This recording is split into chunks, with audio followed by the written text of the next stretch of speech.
This is Jonathan Agarth here for Pro Boxing Fans, joined by ESPN's Mike Coppinger. Mike, just seen a masterclass from Devin Haney tonight, beating Regis Prograis. What did you think of Devon's performance? I thought Devin was excellent. You know, he did everything he said he was going to do in there. He even dropped Regis Prograis. They said that Devin Haney didn't have power and couldn't take a punch. But I think there was a lot of merit to Haney being drained at 135. You see how big he is in there. His back is wide, and he has some pop in there. He's sharp. He's fast. And I think it shows that Haney works really hard in the gym. So it's going to take a really special fighter, I think, to beat Devin Haney. Did you expect a bit more from Regis tonight? I mean, what went wrong for him, or was Devin just simply too quick, too young, too fresh?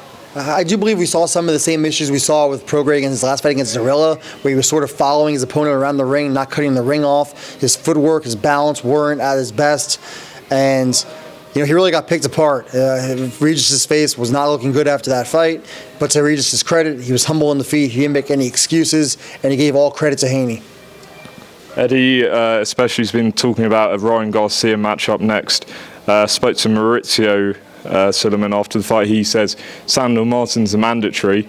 How do you see this situation playing out? Do you think Haney vacates? Yeah, I mean, I don't have any intel here, but I don't see Haney being eager to fight a Sandor Martin. You know, Martin is a solid guy. I thought he actually beat Teofimo Lopez in a very close fight, but it's not a big fight, and it's not the kind of fight that's going to get Devin Haney excited, I don't think. And in terms of Prograis, where does this defeat leave him? You know, I think it leaves Prograis in a bad spot. You know, the two times he's fought on the top level, he's lost. You know, he had the close defeat to Josh Taylor in 2019. Close but clear, I thought. Now he got, you know, shut out on all three scorecards against Devin Haney. I think Haney is a special fighter, and we're seeing it now, so no shame in that.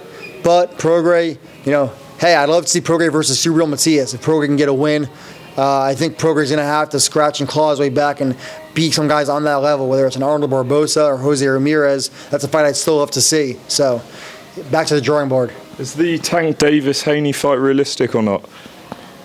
I mean, look, Devin Haney is a promotional free agent, so that always makes things a lot easier.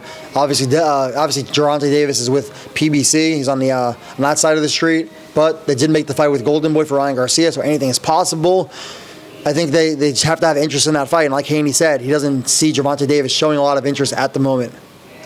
And just a couple away from this card tonight, Mike. Day of Reckoning is coming up.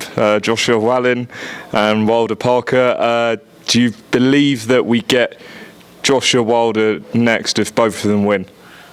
Yeah, I would be shocked if we didn't get it next. You know, Wilder and Joshua, that's going to be a massive fight. We've been waiting a long time for it.